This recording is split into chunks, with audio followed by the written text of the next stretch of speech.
No, never apologize for extended preamble. It was wonderful. I'm glad. I'm sorry it was a little bit on the sadder side, though. Remember to check your lumps for lumps. Good advice. Well, I mean... kind of, yeah. Right. Now, what were we up to? Oh, my lord. I need to check on a bunch of things. Let's have a quick recap of the current situation. I've got a little bit of concern with fuel around here. Are you low on fuel or are you low on fuel? 83%. Right, click to refuel. Oh, right, okay, no. Have you got plenty of fuel? Can I even see? Yeah, you got loads of fuel. So what's that? What's that signal then?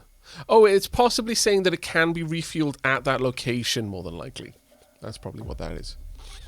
You're playing the Teekans, the Sand Rats? Rude, how dare!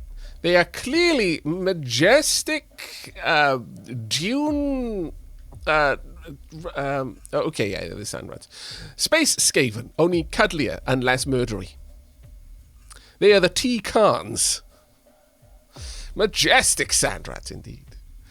I'm sorry, we came upon the Teekan and it was like, okay, yeah. I gave chat an option. But I kind of already knew that it was going to be the Teekan. Look at them! They're little snoots. And the fact that their headpiece kind of turns its eyes in different directions, that's a little bit daunting. But, you know, it is. It is what it is. We've got... I love the look of the different components as well. The scientists with their blue eyepieces. General with yellow. Actually, all the others have yellow, but they've got different robes. Our spy as well. Bit Splinter Cell. I love how Splinter Cell it is, actually. I like to imagine that Ukamaru here, you know, when they're interrogating someone, will, on occasion, you know, just put them in a headlock and just remind them, lies make me grumpy.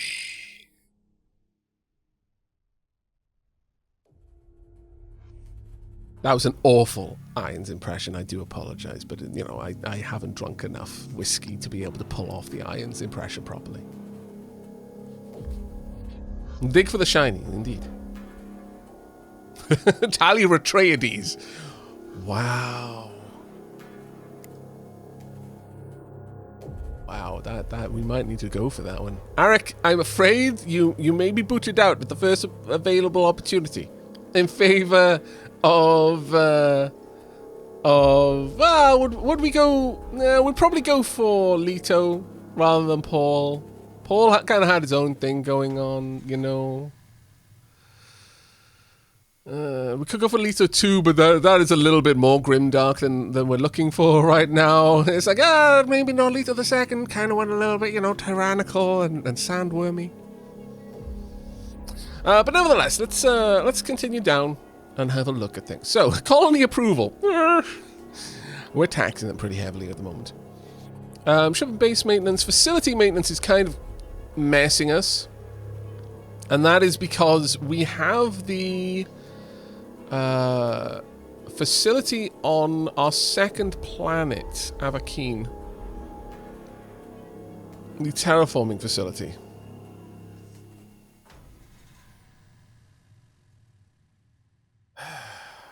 Can I pause it? Scrap, move the terraforming facility to the start of the queue, move it to the back. And this costs me a lot, but it is currently improving this planet constantly. It's a nice thing to have, but... the private economy is doing much, much better. Currently our cash flow is negative 2696. Private cash, though, positive 38,502. I'm keeping our private economy, buying more ships wherever I can to keep that flow of cash moving into the right direction. Funding levels. Currently, all of our money goes into ship maintenance, but I'd actually like to change that a little bit.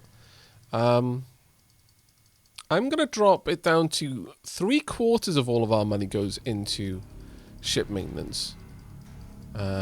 Actually, can I mess that around? No, I can't. Oh, that's actually quite cool. So it doesn't try to rebalance it. It just only allows you within the availables. Okay, fair enough.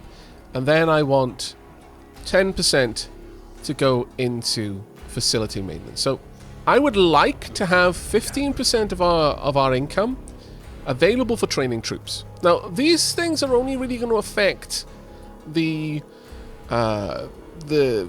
AI suggesting, hey, maybe you could build some troops. So on and so forth. Like, we're only using a small amount of the ship maintenance that we have available to us. I could easily expand our ships quite a lot. I would like some held in reserve, though, I'm going to be honest. I would like a little bit held in reserve at all times. Keep hold of 10. And then, in terms of colony growth and research, I'm fine with them just kind of spreading it around. This, not being able to shut down the terraformer, is a pain in the backside. I'm not going to lie. It is kind of an annoyance. And Darska, thank you very much for the 8 months. And Brian, thank you very much for the 19. Hi there to you too. There are no sand rats. No, these are the noble and royalty Khans, indeed. Indeed. Right, so in terms of maintenance, you've got 16 escorts, the 5 exploration ships, which is kind of expensive, 2 small spaceports, 2 research stations. Do we have 2 research stations, really? Yeah, I do. Okay. Fair enough. I've got the Aavak spaceport, the Womengas R&D station. I mean, I was naming them after the planets, but, you know, Leafy Pew very much wanted. You know what, maybe I could even... I can't even rename that one, sad. But oh well. So, in terms of the maintenance, things are going generally okay for us. It is, you know, somewhat expensive, but... private, they've got a lot of ships. They've got 15 mining... mining stations. I was going to say 15 mining ships? Why aren't they building stations? And they've got 34 small freighters. Might want to try and move that around a little bit. Currently, our government is a mercantile guild. I could control the mining ships, but I'm not really worried too much about it. Our leader... skills, tourism income, weapons research, civilian ship maintenance savings are up to 11% on civilian ship maintenance savings. Wow. And civilian ship construction speed too. Double wow. Not gonna lie, the traits that they have managed to pick up are pretty fantastic. But these skills are just getting better and better. So that it's no small wonder then that our civilian economy is doing quite well, with 11% saved on maintenance. Troop maintenance savings from trait plus 5%, military ship maintenance 5%, all research plus 5, ship construction speed plus 15, population growth down a little bit. That's a shame. Colony ship construction speed down a little bit, really. Isolationist. Right. Okay. Weapons. Research getting better. Okay, that's not bad. Mining rate is up. Facility construction speed. I mean, you know, these traits are pretty solid. I'm going to be honest. Aavak is a powerful leader. Very powerful leader. Univenom, mighty Lord Aavak, thank you for your generous research budget. How old is our leader and how many years does the race live for? That is a good question that I don't have an obvious answer for. I'm terribly sorry to say. I have no idea. Finally, we're not going to mess with policy settings. Well, actually, you know what? Let me have a look. Construction.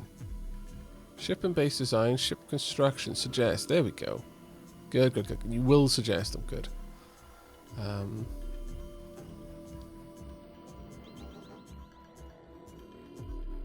Ship priority. Okay, well, that's fine. Right, as for diplomacy, we don't know of anyone else. We've not met any pirates. That will probably change soon. Ambassadors, we don't have any. We do have a spy who's currently doing counterintelligence. We don't know their traits or skills, because, sadly, we can't send them on any missions yet. We don't have any prisoners either.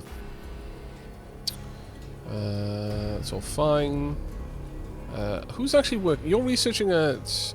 Oh, actually, yeah, let's check out our scientists. So, Marathi, 61 progress towards the next skill level increase. Actually, you've almost undone your malice on shield research. That's quite good.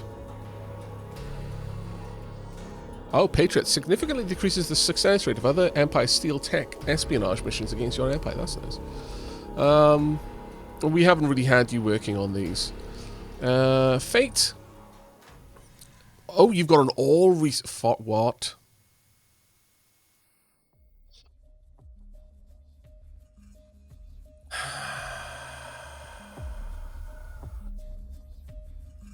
That's unfortunate. I love it's a trait. It's like straight up. Yeah, I'm a spy. This is like that TF2 meme. FYI, I'm a spy. But I will actually do good work. I'm also a top-notch scientist. But, you know, I feel it's fair. I'm hopelessly honest. I am actually a spy. Up to you whether you let me stay or not. Dear Lord. But industrial research construction, all research is great, though. Univenon shield research, very nice. Construction, high tech. Oh, also we've got 2 spy scientists.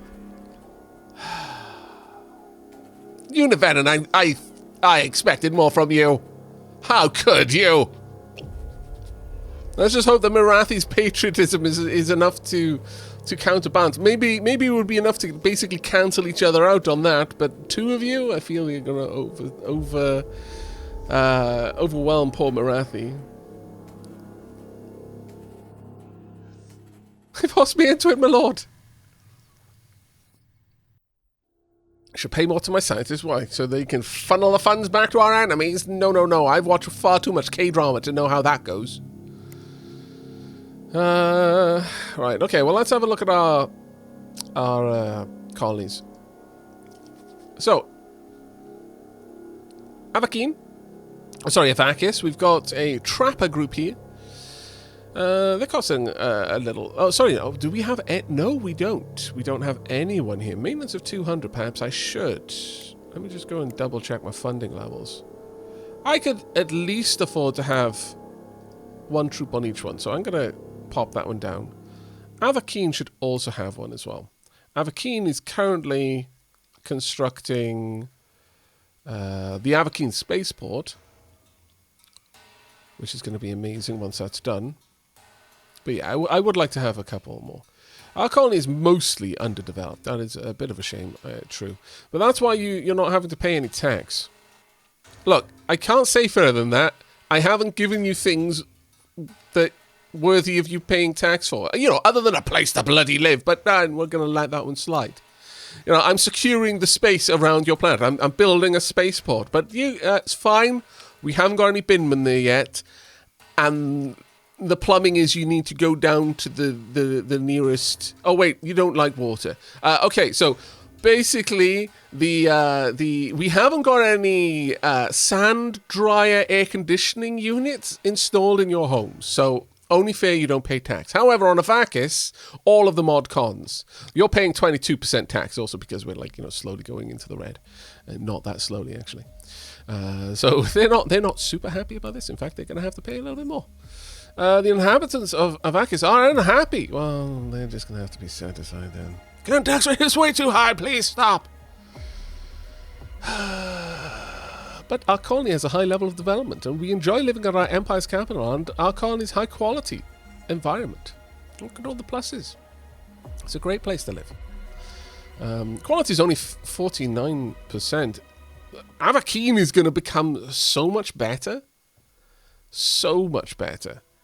It's actually a larger place. Eventually, we're going to be moving the capital from Avakis to Aavak. That much I can promise you. It can have more people there, and it will eventually be so much of a higher level. Just because of the facility gradually making it better over time.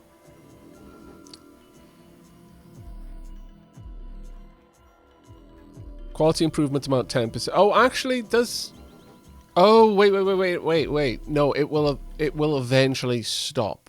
Damage repair rate is actually pretty good. Having this there will repair any damage to the environment, I guess. But it will improve it at most by 10%. Still, you know, it's already at 60 quality. That's so good. It's a larger planet to begin with. You know, it's gonna get there. we've got a couple of other options as well. Suitability, plus 12, plus 11. Both of these are nice. Eventually we'll be able to move out to them. We'll try and only develop one at a time, though, I think, is probably wise. Got no artifacts. In terms of things to do, we've got a bunch of exploration ships with nothing to do. Really? Oh, you can't possibly get out there. I might have to decommission a couple of these then. Thinking about it. I don't think they ever really gain anything, do they, chap? Well, actually, although you're saying no mission, there's still places that you can investigate more of. We've still got stuff to find over there.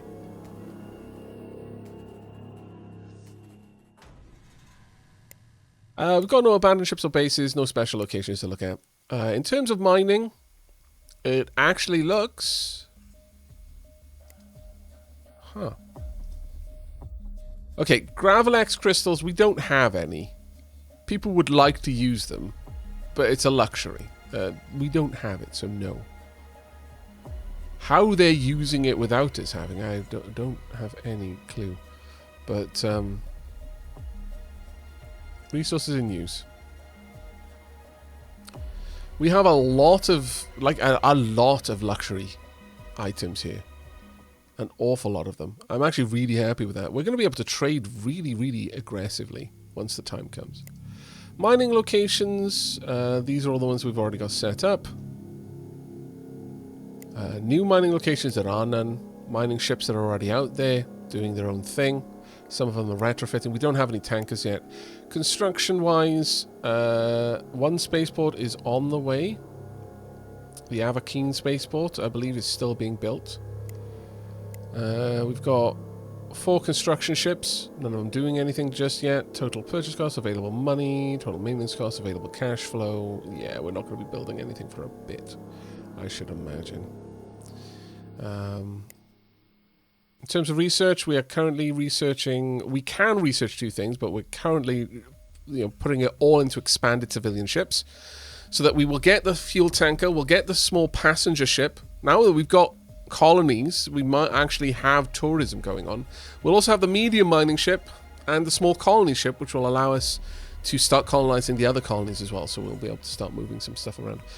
In terms of our research bonuses, reactor, weapon, industrial, and hyperdrive research bonuses from the various planets. Fleets-wise, we've got a reasonable amount of military ships. They're all currently just escorting civilian ships. These are just my flat-out escorts. I've got fleets. We're not really using them yet. Admirals and generals. I'm not using my admiral, unfortunately, as a consequence of this.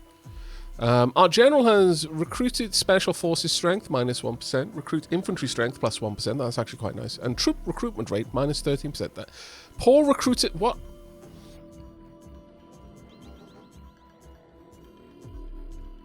Brian, why are you got drunk? Why is our general, the leader of our armies, a poor recruiter? You know what, poor recruiter? Maybe you're just too honest. It's like, yeah, you know what? War is nothing like in the Hollows. Little sand rat youngling. War is blood and mud and tired all the time. That is war. And when you come back from it, the people that you were fighting for might not even want you back. You'll be controlling, billion credit spaceships in the war, and then you'll come back and you'll barely be able to hold a job in a grocery store. War is hell. Okay, fair enough. You're honest. I kind of agree with that. The drunk part, though, well, actually, maybe this is the consequence. It's like, I've been to war. This is the only way I can cope. My lord. It's permanently drunk. Unit ID, though. Another drunk. What is it with our military being drunk? They've seen too much.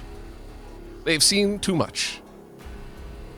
I'm sorry, Aavak, you have a terrible government. I really do. Damn it.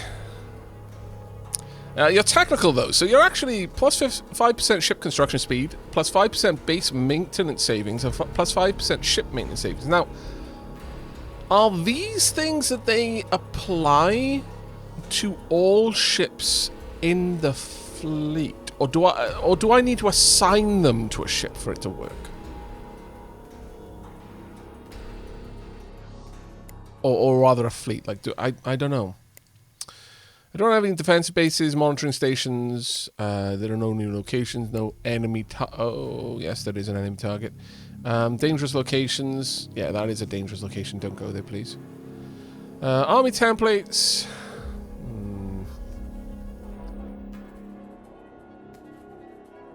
Yeah, minus 3% on all existing skills isn't bad when the only skill is being a poor recruiter. I mean, I guess that's true. Oh, you can assign them to a spaceport, apparently. That's actually quite cool.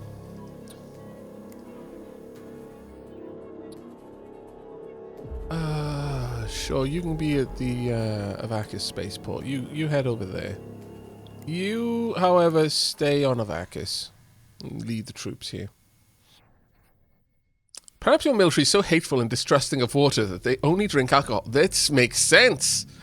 We've got space rat dwarves. Fantastic! I approve. This is going from a terrible trait to the only honorable trait you can have. Marvelous. Who would drink water when you can have plump helmet wine?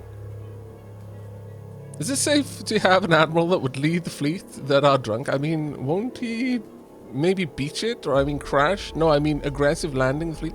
I don't know, maybe.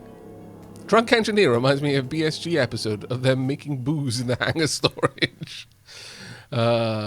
Tea with a generous dosing of alcohol. Okay, well, we probably do want to make a fleet, but right now I can't afford one, so we're going to hold off on that for now. As for civilian, cargo in transit, a stupid amount. That's actually pretty nice. The Aimless Jewel has no mission.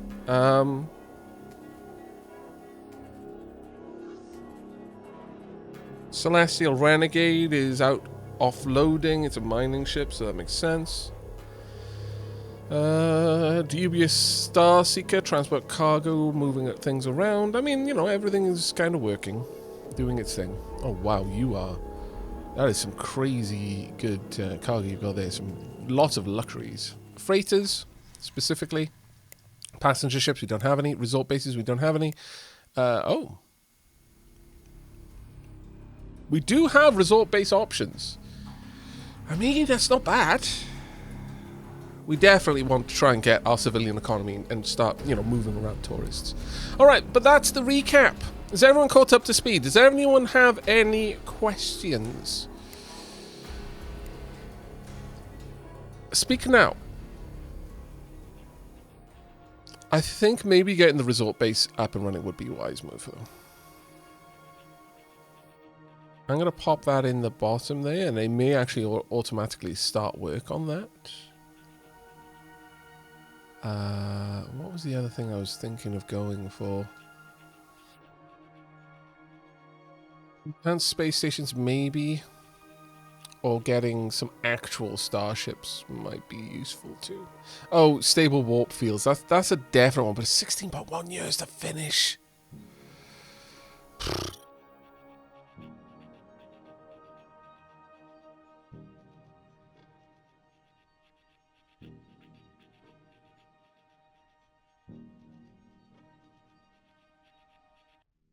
Actually, we'll take that off for now. And the reason I'm going to take that off is because this will be finished faster if we leave it there. I could try and crash the initiate a crash. 500 credits paid. Sorry, where's the crash though? It's 11,000 credits. Ugh. No. No, we're just going to have to let it happen. All right. I saw some of Thursday's stream. Any chance we could get a light rundown of what this game is? CEO of Alcorp, it's basically a 4X game. If you're familiar with Stellaris, it's a game in that same vein. But it is far more detailed. If you're also familiar with Aurora 4X, then this is great, because now I've got the two kind of extremes. Stellaris, which is very approachable. I mean, the base game of Stellaris is incredibly approachable. It is a fantastic stepping stone into the 4X space genre, in my opinion. With all of the added functionality of the various DLCs, Stellaris stops being as approachable, but the base game remains, honestly for me, the best. Hey, if you're wondering if you want to get into this and you kind of want to get your feet wet, play base Stellaris. It is an amazing introduction to the genre. It's a bit more complicated and a little bit, slightly higher bar for entry as a consequence of all the DLCs. But you've got then Aurora, which is the almost exact opposite. It is so the depth of simulation is so intense. It is so information dense. It is so unapproachable. Unless you're already into the genre, in which case it's amazing. Perhaps too much even for veterans of the genre. This exists between those two extremes.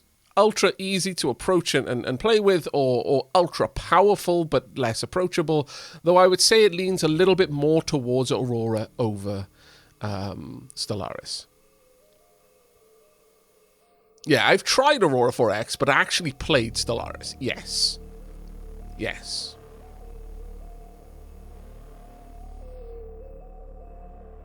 This kind of sits in between the two, though it favors a little bit Aurora.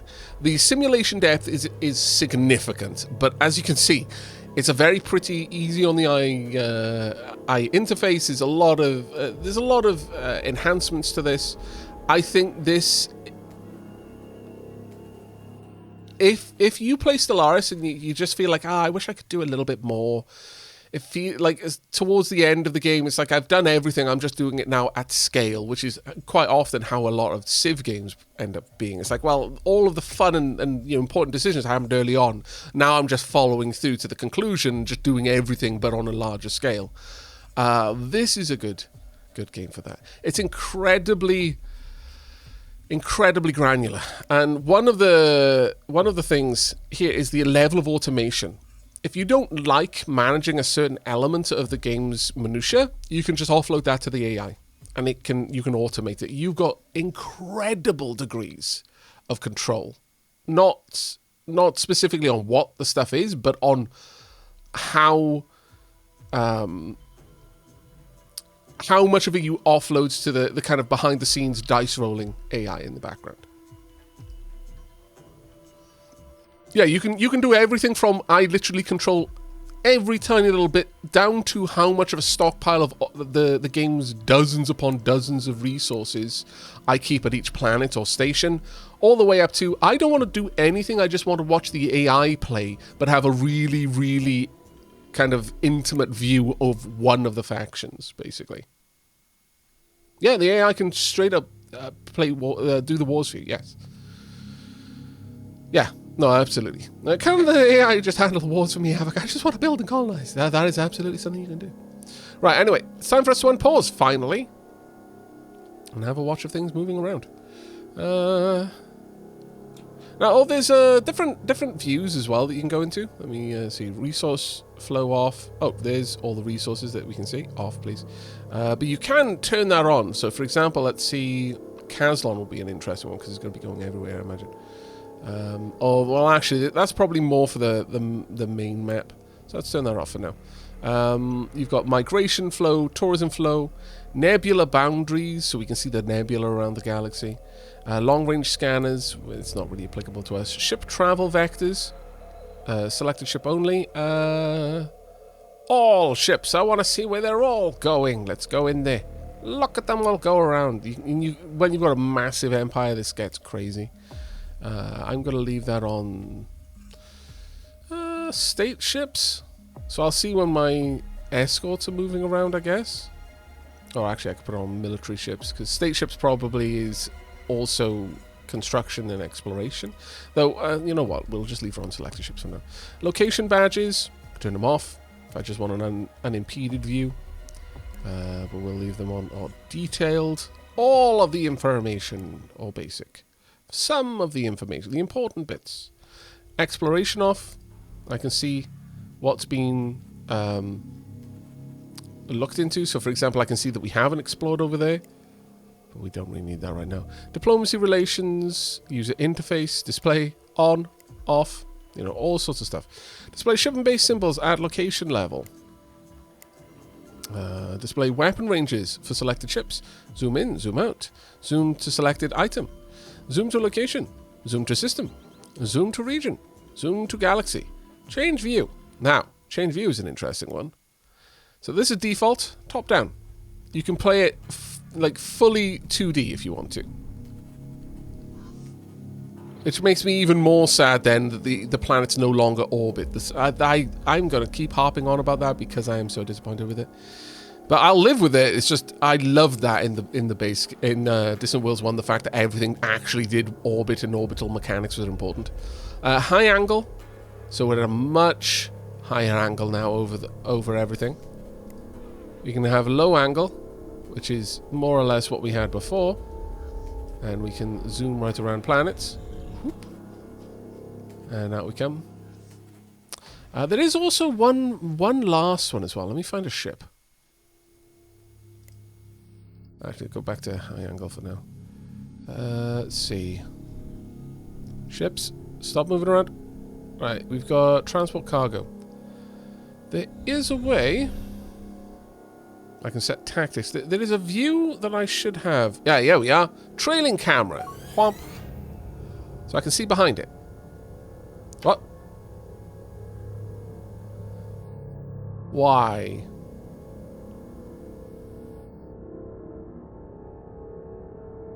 Has it finished doing its thing?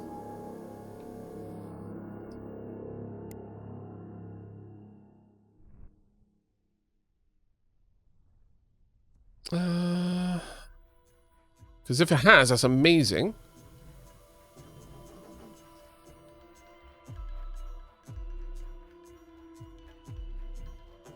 It's got a different border now. It's reached the maximum terraforming level. You can scrap this facility if desired. Okay. Well, there's no damage here. I could get rid of it. It's not going to improve this colony any longer. I have a keen reached quality of 60. Support costs are now much better than they were before, I'm going to assume. No, we're still paying out the facility maintenance there.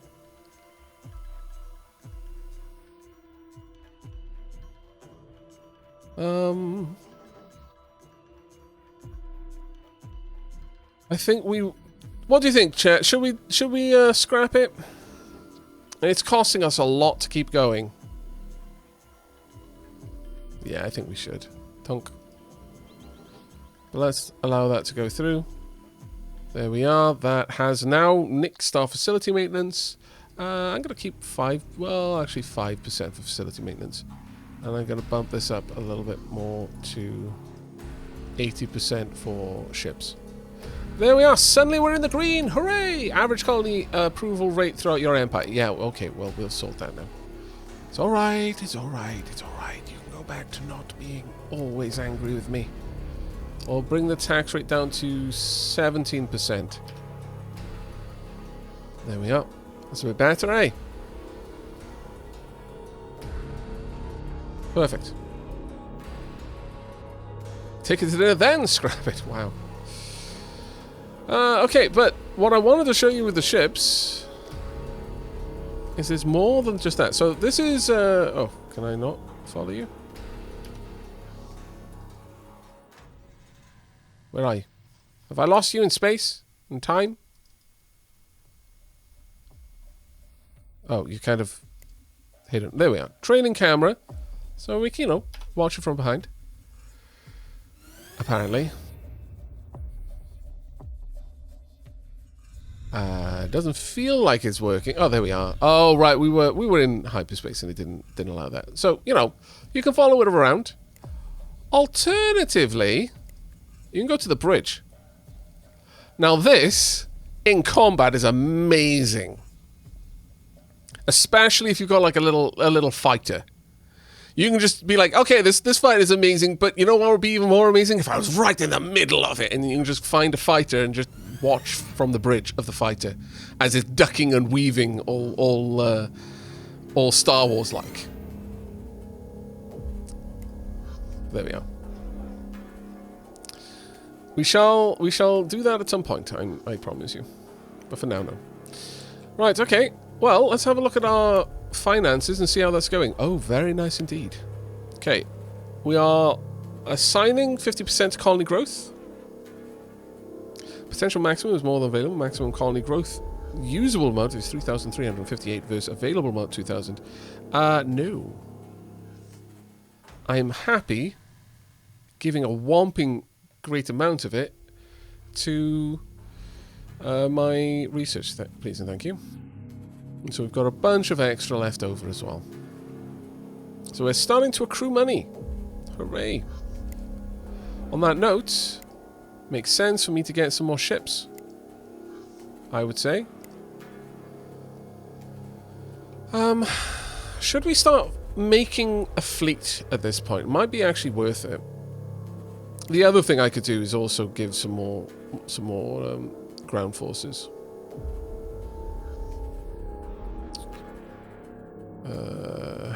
Yeah, let me get some more ground forces on each planet.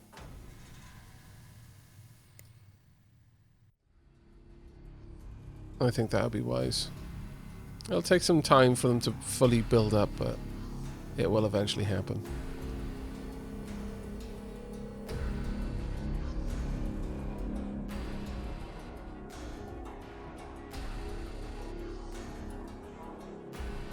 Good, yeah, I'm not sure what you mean, mate. I hate to be that guy. I can take a wild guess at what you're asking, but this isn't Wholesome Dead, obviously, and I think you clearly know that. So you're clearly not asking me if this game is a part of the Wholesome Dead. So you'll need to formulate your question a little bit more than that. Sorry, buddy. I hate to point it out, but I have no idea what I'd be answering if I just said yes. The episodes from the main channel. What about them?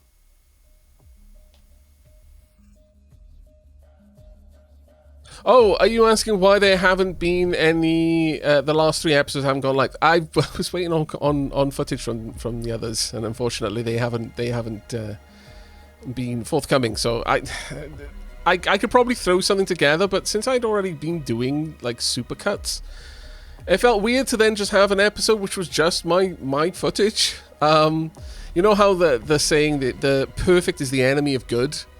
I kept waiting on it, and so yeah. Sorry about that. Oh, thank you very much, Demi Dip. I really appreciate that. That means a lot. Right, colony is mostly underdeveloped. Well, hopefully it will continue to develop. We will get it there, don't you worry. What is wrong with this? Why is that taking so long to build? Maybe it's just that... Like, is it actually built? No, that's a Vacus. Yeah, they're still working on it. Under construction, it's 83%. Let's speed things up to maximum speed. 4 times speed for now. It's a little bit quiet, but you know we'll eventually get there. Select it so I can see it being built. Yeah, sorry I didn't understand the initial question there, but yeah, I will probably get them out like early next week, I imagine. The reality is, the next 2 episodes are kind of very base-centric. Not a lot was going on, so I might condense them into a single episode. Because it's a lot of the same going on in them, I guess. This is the problem. When you start getting into editing, it opens a Pandora's box. It really does. Yeah, this is much more in depth than Stellaris Duffelfish. Much more in depth.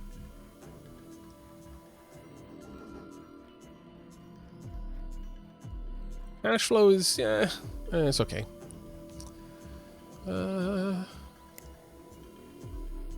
Admirals, generals, scientists, spies. We're just waiting at this point. But once that is complete, and it's slowly getting there, We'll have significantly more production capability. Also, there will be trading capability on there. I believe that that design does have trades on it. Let's have a quick look. Does it have a commerce center? Yeah, it does. So it has a commerce center. So we'll have a trade bonus. Now, I don't know if that specifically helps us or not. I wonder. Let's go into the Galactopedia. Game concepts, trade, tourism, economy, only taxes. No, I'm specifically looking for trade.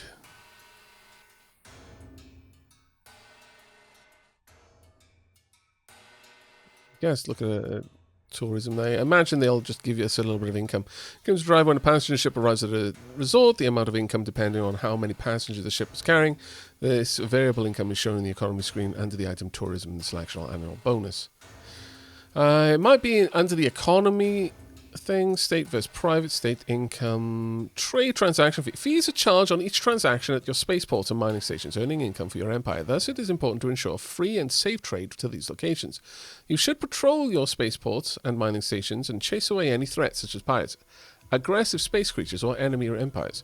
When your empire has trade bonuses, then you earn extra income on each transaction at your spaceports, colonies, and mining stations. Trade income bonuses can come from certain government types. Some alien races also have natural trade bonuses.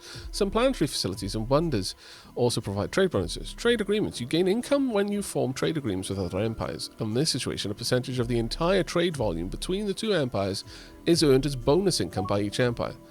Over time, the bonus percentage grows until it reaches maximum limit. So, I would assume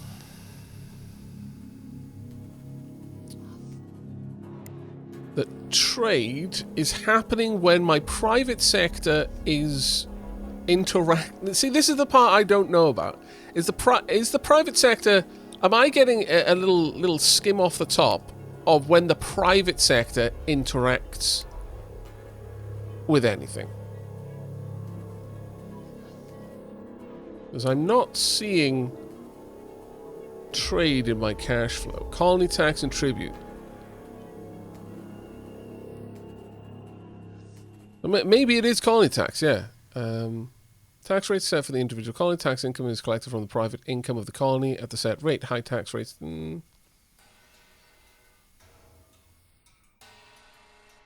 Yeah, well, that's what I mean. When others buy my resources. But this is the thing, is that effectively the resources are my private sectors, are they not? That part I wasn't really sure about. But we've completed research into civilian ship expansions. Fantastic. Let's get rid of that and get a new research program going. And that research program, I'm very tempted to go for enhanced, or rather stable warp fields. 4.45 years to research. And I'd be tempted as well to crash program it, but it's a little bit more than I can afford right now. Let's pay the costs, get it going. I may then look to get the recreation systems up and running. Well, we're going to slow things down a little bit. Fiery, that's the part that I know about. They'll pay to commission ships and like tourism, but like the whole trade thing with regards to me building like commerce centers on my mines and stuff like that, will that only really make me money if an outside entity comes to my facilities to buy those resources? So for example, if I had a trade agreement with another empire and they came in and they purchased some Caslon at my refueling stations, for example, is that when I would get a little bit of money from that? The mercantile company can actually, mercantile government can actually control our mining ships, yeah. Right, let's go ahead and design some ships.